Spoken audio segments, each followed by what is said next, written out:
Hello guys! Good morning! Welcome to my YouTube channel! Marilu Lobato, ang proud Cebuan ng Tendera.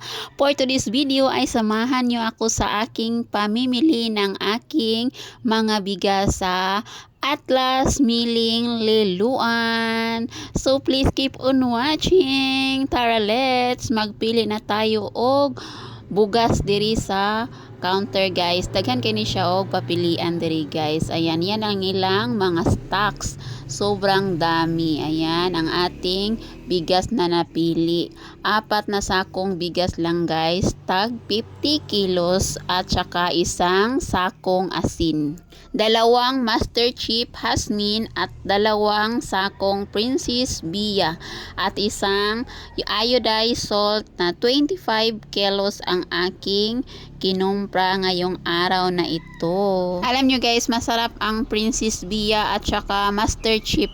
Matagal na akong nagbibinta nito guys at ito ang aming ginagamit na konsumo at pamimi para ibibinta sa aming mga kapitbahay guys. Masarap ito guys.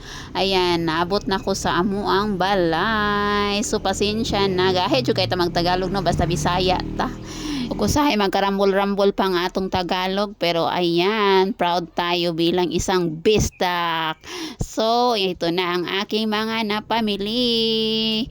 By the way guys, itong aking nirentahan na guys, pakyawan ito guys, 350 ang pakyaw sa tricycle.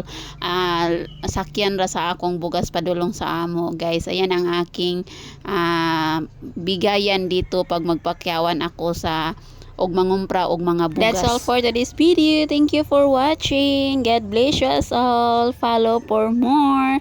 See you for the next video. At syempre lagi nating tandaan, diskarte ang kailangan para umasinso ang buhay.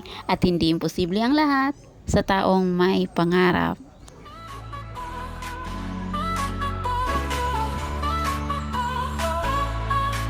在春风吹拂的季节，梦想的种子在心间发芽，追寻着那片无尽的蓝天，想要。